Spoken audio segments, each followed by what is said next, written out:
Hey everyone, Marty here, joined alongside David Hellman. David, Hello. we're playing your game Braid. Yes. You have a special relationship with this great game because you helped do the art in the game. That's correct. Yeah, so let's. Braid was obviously a huge hit. Came out in, was it 2009? 2008, summer of 2008 on XBLA. Jonathan Blow's first major game. So tell us a little bit. Take us back then. What was the process like? Sort of. Deciding on the art style, deciding on the character design, the backgrounds. Wow, you're running by so many things. I know I'm running by so many things. Do you want? Are we gonna go back? No, I'm just having associations as I look at it, and then you run on. You're time traveling, yeah. Yeah, the constellation. I haven't looked at this in a little while. Yeah. The title screen. When I started working on the game, it was already very playable. It was pretty far along, and it already had an opening scene where Tim is on a roof.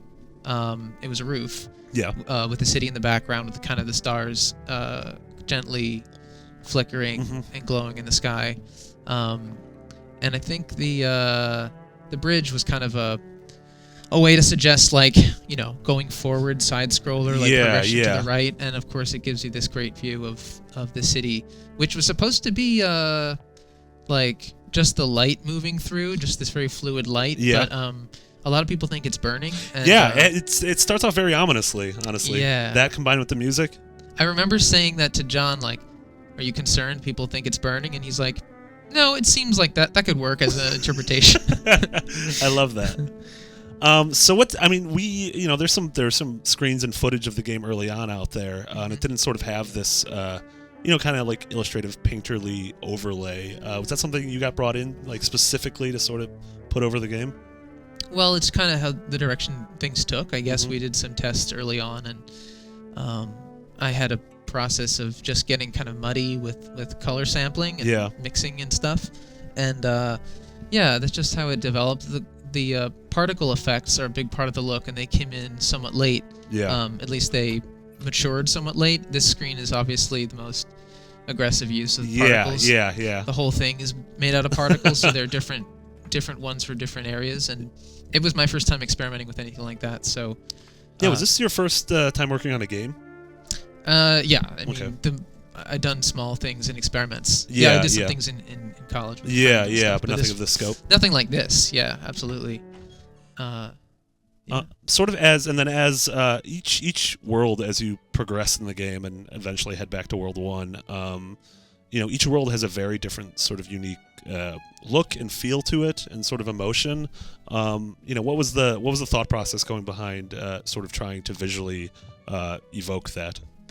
Well, John had notes about every world and the kind of tone he wanted for it, and there's a general progression from more natural environments to more man-made environments.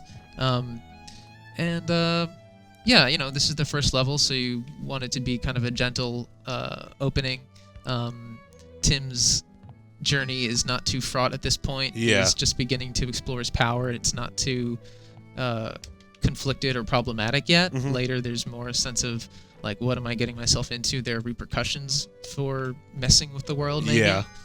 So this is just a nice, gentle place to start. The particles, again, are such a huge part of it, and I remember they came in very late, and really, that's when I started to feel really satisfied with how it looked, when the grass was moving and the sky was moving. Yeah. Did you know, working on the game before it was released, did you have any idea of sort of the impact it was going to have Not at all. eventually? No. Yeah. This is that game when we take it for granted now, just because the term indie has become almost so ubiquitous that games are just games now, and an indie can be the game of the year. It can sell 1 million copies. But especially on console at this point, we really didn't have that, and up until that generation of consoles, we really didn't have a venue for that. So, did you when the game was released finally, and it did start receiving the critical praise it did, how did you feel after that? It's hard to describe. Yeah. Because you get into a lot of personal feelings about pride and vindication and sort of discomfort with recognition and different things. It was certainly very positive on the whole. It felt great that I'd made a thing that people recognized and would react to. Yeah. But it's just kind of surreal, and kind of like it sort of feels like. I mean, I don't know. Maybe it's hard for me to take praise sometimes. Yeah. No, that's like it's really, it was just we were doing our thing, and I was introduced to John, and he's obviously a super bright guy doing this game that seemed pretty artistic and cool. And I felt really lucky to have like a gig working on a cool game with a very smart guy who was great to work with on a game that had a lot of interesting themes. Yeah. And it was just like, oh, this is fantastic. I'm getting to work on a game. Yeah. And then I heard he said he was looking into getting on Xbox, and I thought it'll be on a console, because before that I just thought PC, and I don't even really play games on PC. It's just not how I like to enjoy games. Yeah. Yeah. So at that point it was like, oh, this is gonna be in my living room. This is a different thing. Yeah. Yeah. And I mean, then the recognition, other things that came to Braid and happened for John and everything are like, I mean, it's hard to account for, except that he's super smart, and I think the game is a good game. And it's just, we're lucky too, Yeah, absolutely. And this is sort of the as you make it to the end of the first world, you sort of get these glimpses of the the nods to the original Super Mario Brothers. Was that something that was there like beforehand, and that it was sort of your interpretation of what the a Goomba and a Piranha Plant, and then ultimately the sort of princesses in another castle moment? Yeah, that stuff was all there, and Edmund McMillan worked on the characters before I did. In fact, this dinosaur hardly changed at all. Yeah. I just sort of did a little painterly thing over it so it would I like the fit dinosaur. in. Me too. Yeah. Everyone does. Tim changed a bit more. His face structure is more like reinvented. Yeah, by me. yeah. But his animation, most of his animations were Edmund's. Mm-hmm. So have you? I mean, since 2008, have you worked on games at all, or have you just sort of? I mean, obviously your big thing right now is your graphic novel just came out that you kickstarted, Second Quest. Right.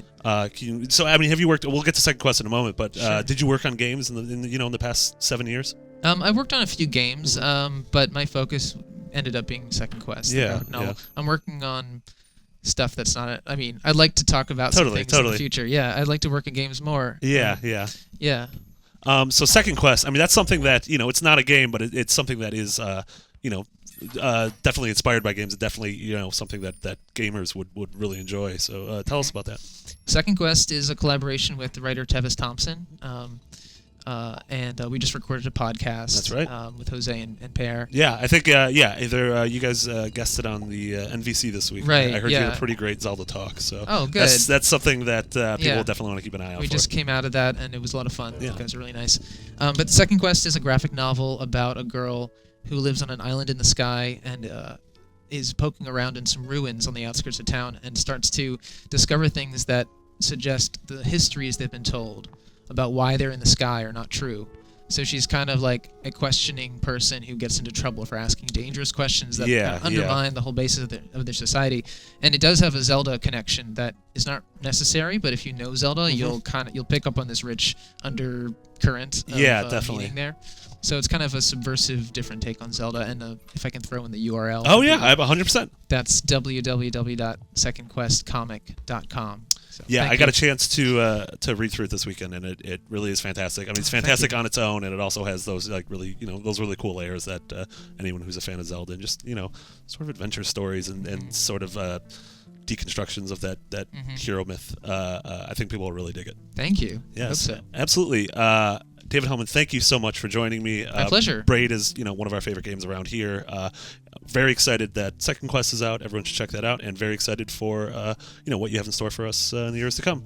Thank you. This is a treat. Absolutely. So thank you very much for this. Be sure to check out the episode of NVC that David guested on, and for everything else, cool games like Braid, you're already in the right place. IGN.com.